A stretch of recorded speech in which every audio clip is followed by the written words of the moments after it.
Hello drama lovers, welcome to the drama site. మనం మన ఛానల్లో మై డెస్క్ మేట్ అనే Chinese high school romantic comedy డ్రామాని explain చేసుకుంటున్నాము. మీరు ఎవరైనా ముందు పార్ట్స్ మిస్ అయి ఉంటే లింక్స్ డిస్క్రిప్షన్లో ఉంచుతాను, లేదంటే మన ఛానల్లోకి వెళ్ళి చూడండి.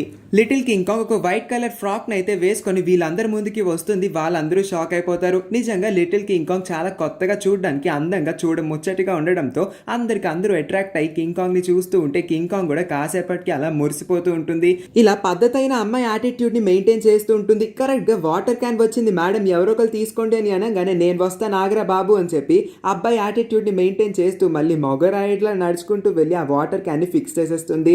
ఇప్పటి వరకు అదొకలా ఉంది, అందంగా ఉంది అని చూసిన జిన్ హాన్ మళ్ళీ ఎందుకో అదొకలా నవ్వుతూ ఉంటారు. సరే ఇంకా అంతా అయిపోయింది కదా, వాటర్ క్యాన్ కూడా వచ్చింది, లిటిల్ కింగ్ కాంగ్ కూడా రెడీ అయి వచ్చింది, మనందరం డిన్నర్ చేద్దాం ఆగండి అని అంటే షెన్జే ముందే వెళ్ళి లిటిల్ కింగ్ కాంగ్ పక్కన కూర్చుందాం అనుకుంటాడు. కానీ ఈ లోపే జిన్ హాన్ కి షార్క్ చెప్పిన మాటలు గుర్తొస్తాయి కాబట్టి ముందు లిటిల్ కింగ్ కాంగ్ వాళ్ళ మమ్మీని బలవంతంగా తీసుకువచ్చి చైర్లో కూర్చోపెట్టి ప్రేమగా, ఆంటీ మీరు మా కోసం కష్టపడి వంట చేశారు, అలాంటిది ఇప్పుడు మీరే వడ్డిస్తే ఎలాగా, నేను ఉన్నాను కదా, నేను వడ్డిస్తాను ఆగండి అని డౌన్ టు ఎర్త్ యాటిట్యూడ్ ని మెయింటైన్ చేస్తాడు. ఆ తర్వాత లిటిల్ కింగ్ కాంగ్ తన ఫేవరెట్ చికెన్ లెగ్ పీస్ ని తిందాం అనుకుంటే వాళ్ళ మమ్మీ వెంటనే చాప్ స్టిక్స్ తో తను తీసుకున్న ఆ పీస్ ని లాగేసి ఫస్ట్ జిన్ హానే తినాలి అని చెప్పి తన కప్ లో వేస్తుంది. ఆ తర్వాత షెన్జే కూడా తన ఫేవరెట్ ఫుడ్ ని తీసుకుందాం అనుకుంటే దాన్ని కూడా వాళ్ళ మమ్మీ చాప్ స్టిక్స్ తో అడ్డేసి ఇది ముందు జిన్హానే తినాలి అని అన్నిటిని ఫస్ట్ జిన్హాన్ కి పెట్టిన తర్వాతే వీళ్ళందరినీ తినమని అంటుంది. జిన్హాన్ కి స్పెషల్ ట్రీట్మెంట్ ఇస్తున్న వాళ్ళ మమ్మీని పొగడాలి కాబట్టి ఆంటీ అసలు ఆంటీ అండం ఏంటో, మిమ్మల్ని అక్క అని పిలవాలనుంది కానీ ఆల్రెడీ పెళ్లి అయిపోయింది, ఇంత పెళ్లి ఉంది కాబట్టి ఆంటీ అని అంటున్నాను, లేదంటే అక్క అనే అనేవాడిని. ఇంకా మీ వంటకాల గురించి చెప్పమంటారా, చిన్నప్పటి నుంచి నేను ఇంత మంచి హోమ్ మేడ్ ఫుడ్ ని ఇప్పటి వరకు తినలేదంటీ, చాలా బాగా చేశారు, సూపర్ గా చేశారు, నాకైతే బాగా నచ్చేసింది అని అంటాడు. వాళ్ళ మమ్మీ తెగ మురిసిపోతుంది. అందరూ తినేసిన తర్వాత కూడా వాళ్ళ మమ్మీ ప్లేట్స్ అన్నిటిని తీసుకెళ్లి క్లీన్ చేద్దాం అనుకున్నప్పుడు జిన్హాన్ వెంటనే లేచి వద్దా అంటే మీరు కాదు నేను క్లీన్ చేస్తాను ఆగండి, మీరు వెళ్ళి రెస్ట్ తీసుకోండి అని వాళ్ళ మమ్మీని కాసేపు కూర్చోమని అంటాడు. వాళ్ళ మమ్మీ కంప్లీట్ గా ఇంప్రెస్ అయిపోతుంది జిన్హాన్ బిహేవియర్ ని చూసి. షెన్జే కూడా జిన్హాన్ కి తోడుగా క్లీన్ చేద్దాం అనుకుంటాడు. అసలు వీళ్ళేంటి, వీళ్ళిద్దరు మా ఇంటికి రావడం ఏంటి, వీళ్ళిద్దరు మా ఇంటికి వచ్చి అంటులు తోమడం ఏంటని వెనకాల నుంచొని లిటిల్ కింగ్ కాంగ్ తెగ మురిసిపోతూ ఉంటుంది. ఆ తర్వాత హీరోయిన్ వాళ్ళ నాన్నతో కలిసి జిజిట్సు మార్షల్ ఆర్ట్స్ గేమ్ ని స్టార్ట్ చేస్తుంది. వాళ్ళిద్దరిలో ఎవరు పవర్ఫుల్ చూసుకుందామని అనుకుంటారు కానీ వాళ్ళ నాన్న ప్రతిసారి హీరోయిన్ ని అంత పైకి ఎగరేసి కింద పడేస్తాడు.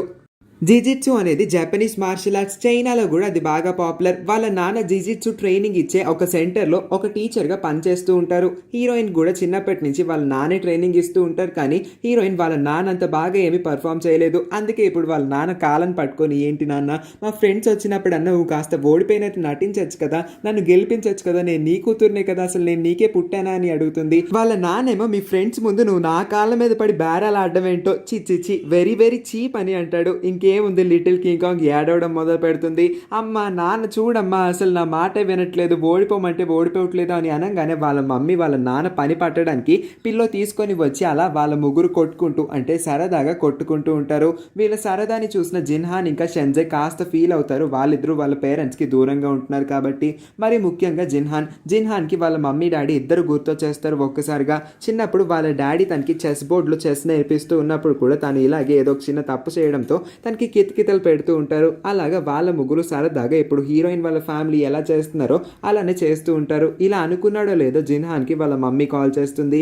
కాల్ చేసింది కదా అని పక్కకు వెళ్ళి మాట్లాడతాడు. కానీ వాళ్ళ మమ్మీ నార్మల్ గా ప్రేమగా కొడుకుతో ఎలా మాట్లాడాలో అలా కాకుండా కొంచెం ఆరోగెంట్ గా బిహేవ్ చేస్తుంది.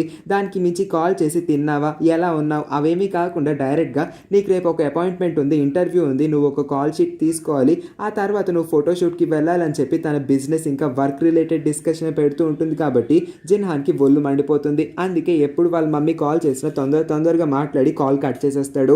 అలా జిన్హాన్ కాల్ కట్ చేయగానే అక్కడికి షెన్జే వచ్చి నీది కూడా నాలాంటి పరిస్థితి అనుకుంటా, పోన్లే కనీసం మీ మమ్మీ అప్పుడప్పుడన్నా నీకు కాల్ చేసి నీ గురించిన వివరాలు క్షేమ సమాచారాలన్నిటినీ కనుక్కుంటూ ఉంది, మా మమ్మీ అది కూడా చేయదు కాబట్టి నువ్వు ఇంకాస్త లక్కీ, ఆ మాత్రం అన్న సంతోషపడు అని తన్ని మోటివేట్ చేస్తాడు.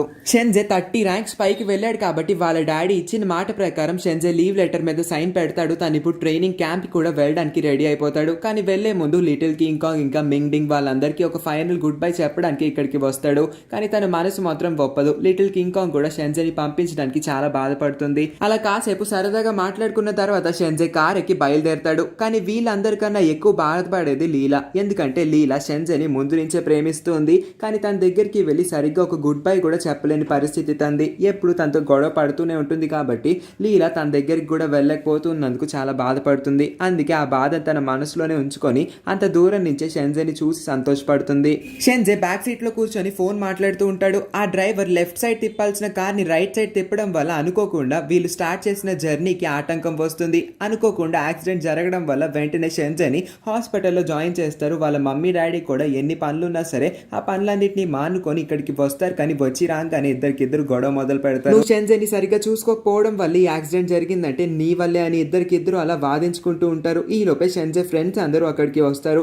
కానీ వచ్చి రాగానే జిన్హాన్ మాత్రం అసలు షెన్జే తనకి ఆ రోజు చెప్పిన మాటలన్నిటిని వాళ్ళ పేరెంట్స్ కి చెప్తాడు. షెన్జే ఇంకా వాళ్ళ నాన్న కలిసి బాస్కెట్ బాల్ ఆడి 5 సంవత్సరాలు అయింది. చిన్నప్పుడు ప్రతిరోజు వాళ్ళ డాడీ షెన్జే కలిసి ఇద్దరు బాస్కెట్ బాల్ ఆడుతూ ఉండేవారు. కానీ షెన్జేకి ఆ కోరిక మాత్రం ఇంకా మిగిలిపోయింది. మీరు మీ టైంని మీ అబ్బాయి కోసం కేటాయించవచ్చు కదా అని వాళ్ళ నాన్నకి చెప్తాడు. ఆ తర్వాత వాళ్ళ మమ్మీకి కూడా అసలు షెన్జేకి మీరు వండి పెట్టి ఎన్ని రోజులైందో ఎన్ని సంవత్సరాలైందో మీరే లెక్క పెట్టుకోండి. షెన్జేకి మాత్రం వాళ్ళ అమ్మ చేతి వంట తినాలనిపించిందా చెప్పండి. స్కూల్లో అందరు పిల్లలు వాళ్ళ పేరెంట్స్ ఇచ్చే ఫుడ్ ఇంకా స్నాక్స్ తింటూ ఉంటే షెన్జే మాత్రం మెస్ అని క్యాంటీన్ అని అటు ఇటు తిరిగి ఫుడ్ ని కొనుక్కోవాల్సి ఉంటుంది. కాబట్టి తను రోజు బాధపడుతూనే ఉంటాడు. దయచేసి మీ అబ్బాయి షెన్జే గురించి కాస్త ఆలోచించండి అని వాళ్ళిద్దరికి అర్థమయ్యేటట్టు చెప్తాడు.